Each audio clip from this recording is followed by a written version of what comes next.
Okay, magandang gabi mga karizar. So, panibagong impeachment complaint na naman ang ipa-file no, ni Raulo Manuel. Yes, kilala niyo po ba si Raulo Manuel? Okay, yan po yung member sa mga terorista group. Si Raulo Manuel na nakaupo ngayon sa bahay ng mga crooks. Okay? Pero wag po tayo mag-alala dahil palaban na palaban po ang ating Vice Presidente. So makikita nyo po no, yung sagot no, ni Vice President Sara. Napaka-chillax na chillax ni Inday Sara, guys. Wala po tayong dapat ipag-alala. Napaka-relax na relax niya. Hindi siya nababahala sa impeachment na pinafile sa kanya. So ayan, panoorin po natin no, panibagong file complaint no, na impeachment complaint ni Raulo Manuel. Welcome, Raulo Manuel! Follow up ka lang yung impeachment natin, sir. Ano na bang update? Sa bahagi po natin, may mga kinakausap po tayong people's organizations na actually ay naghahanda na rin naman talaga, and tentatively ay tinatanaw na within this week ay ma-file, although maglalabas din ng formal na media advisory, kaya din po siya hindi talaga matatakan kung kailan, kasi meron po tayong mga leaders ng iba't ibang organizations na actually naghahabol na gusto din talaga nila ay maging bahagi sila ng complainants. Ganun na po talaga pursigido yung iba't ibang mga sectors na maging bahagi ng pagsisimula nitong formal proceedings ng impeachment. Kaya hanggat kaya po, gusto po naming ma-entertain din talaga sila, whether mga youth leaders yan, urban poor, religious sector, at iba pa, para mapasama, para kapag na-file natin, ibig sabihin ay malapad po yung representation ng iba't ibang mga grupo and sectors na kasama doon sa maifa-file na impeachment complaint na i-endorse ng Makabayan Coalition. So, ibig sabihin po talagang on-ground malakas yung panawagan to impeach the Vice President? Yes. Ngayon po ay dumarami ang mga kababayan natin na nagiging aware tungkol dun sa issue ng confidential funds at paano ba dapat sumagot at managot yung ating mga opisyal. Maging po yung mga dating matatawag pang supporters ng Vice Presidente noong nag-meltdown po siya sa isang press conference. Kahit po sila ay nagtataka na rin bakit ganito yung nakaupong opisyal. Nakita po nila na hindi forever dapat na untouchable yung mga opisyal. May hangganan dun sa kanilang impunity, at darating din naman talaga ang panahon na mamumulat yung ating mga kababayan at magdedemand na rin ng mga kasagutan sa kanilang mga tanong. So, ibig sabihin po, meron po kayang pagkakapareho o meron po kayong something different to offer doon sa impeachment complaint na coming from Makabayan Coalition? Dahil iba yung set ng mga magpa-file ng impeachment, magkakaroon niya ng similarities, magkakaroon din ng mga pagkakaiba. Ang gusto nating tutukan doon sa impeachment complaint na may ipa-file and eventually ay endorse din natin ay kung paano ba talaga hindi nagpakita na pagiging katiwa-tiwala ang Vice Presidente sa simula pala ng kanyang termino. Kasi malaking red flag na sa atin na hindi pa natapos yung unang half year pa lang niya. Doon pa lang ba ni-request na niya yung 125 million pesos na confidential funds na nagastos in 11 days. At nung simula pa nga lang, di ba, kokonti pa lang yung mga mambabatas na nakita na merong mali doon. Pero dahil nagpursige tayo, tinulak natin na pag-usapan yon, fast forward, umabot tayo sa ganito punto na okay, nabigay yung pera, tapos okay, hindi naman talaga pala nagastos ng tama. So, ibig sabihin, we've come to this point na, well, sana hindi natin narating yung ganitong point, di ba, na may naupo pa na magwawaldas lang din ng pera ng bayan, pero then again, since we've been here, edi gawin natin kung ano yung kailangan gawin. So naupo siya, gumawa ng mali, kung hindi naman na dapat pang magtagal, edi dapat nang matanggal. Yes po. Yung impeachment process, tingin nyo aabot po ba ito? Yung impeachment complaint sa base sa proseso na alam po ninyo? May oras pa ba? May panahon pa po ba?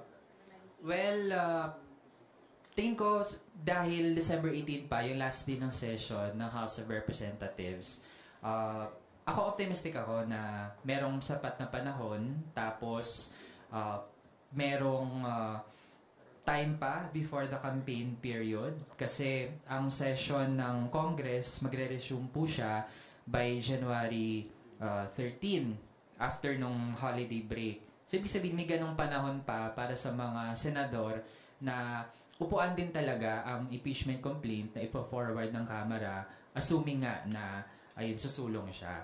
And we owe it to the people. Trabaho po natin yung asikasuhin talaga ang anumang impeachment complaints na maipa-file. Tingin natin hindi siya waste of time kasi kung waste of time siya, bakit nasa konstitusyon na merong nakalagay kung paano ba dapat isagawa ang isang impeachment? Yan. Thank you. Kong Raul, you did mention may panahon pa, pero when it comes to suporta, may suporta naman po ba from the lower house? 1/3, despite the text message po ni Pangulong Marcos sa kanyang allies na parang discouraging ouster moves against the Vice President. I can't speak in behalf sa mga colleagues natin, lalo na we are in the minority bloc, na ilan lang din lamang at ang kalakhan talaga ay bahagi ng supermajority. Pero kung personal na pagtingin ko lang din, ako tingin ko ay merong posibilidad na maaprobahan din naman ito ng Kamara. Given yung naging exhaustive na mga hearing ng Blue Ribbon Committee, yung mga naging incisive na tanong ng ating mga kapwa mambabatas at yung nakuhang mga sagot or even yung mga hindi direct na mga pagsagot na nag-indicate din naman ng pag-evade dun sa accountability sa use of public funds.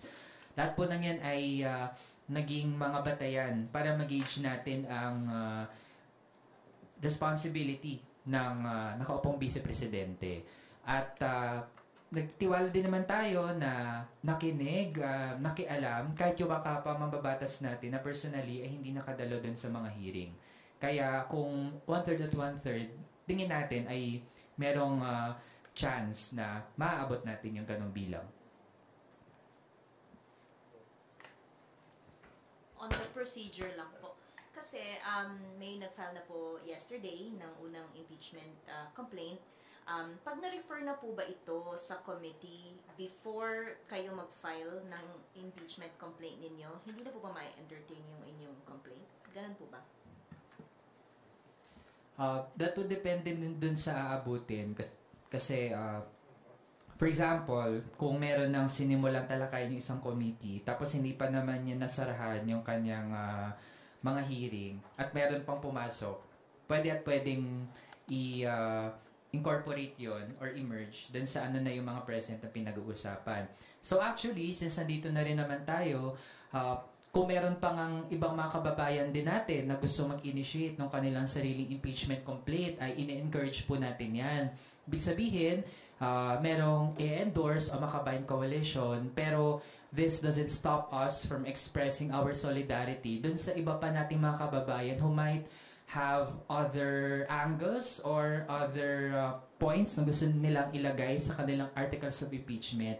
Bahagi po ito ng demokrasya. Gusto nating hikayatin talaga yung mas maraming mga pwedeng mag-file. Para, ayun, kung marami nga, edi lahat ng yan ay pwede i-consolidate sa appropriate committee. For the record lang, ano po yung lumalabas na parang main grounds ng inyong i-file na impeachment complaint? At tatlo lang po ba ang mag-endorso na congressman? Sa ipa-file po ng mga people's organizations na set na endorse ng Makabayan Coalition, yun, nandyan po una kung paano talaga ginamit ang actually hindi lang confidential funds, pero maging yung regular funds din ng Office of the Vice President tsaka ng DepEd, lalo na yan yung dalawang agencies na hinawakan ng nakaupong vice-presidente. Tapos kahit dun sa regular funds nga, yung napakabagal ng paggamit ng pondo, hindi maipaliwanag sino yung mga beneficiaries, yung mga expired na mga gatas, yung mga laptop na hindi na-deliver. Lahat po na yan part ng totality ng pagiging hindi niya katiwa-tiwala na magtagal bilang public official. Tapos, bahagi din po ay yung hindi niya paggampan sa kanyang responsibilidad na magpaliwanag kung paano niya ginastos yung pondo. Kasi hindi pwedeng nag-request ng budget, hindi ginamit ng tama, tapos parang bahala na tayo kung paano ititreat yung kanya naging performance, di ba? Tapos parang, simply put, parang ang kapal ng mukha na magre-request ng funding for the following fiscal year, di ba? Nang hindi nga nag-explain paano nagamit yung pondo. So, bagay din po yun.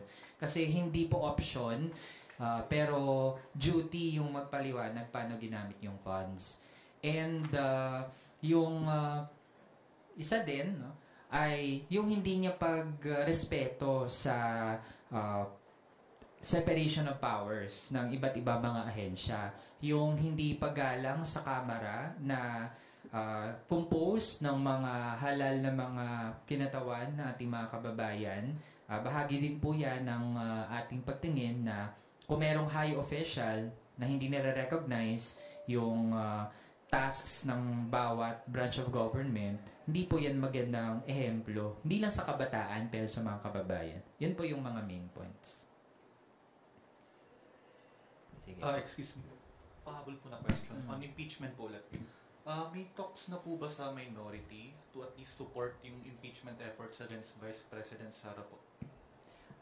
Sa minority bloc, which is around 20 na mga members ng House, so wala pang ganong mga formal na mga usapan. We are yet to have any meeting na ganon yung magiging topic.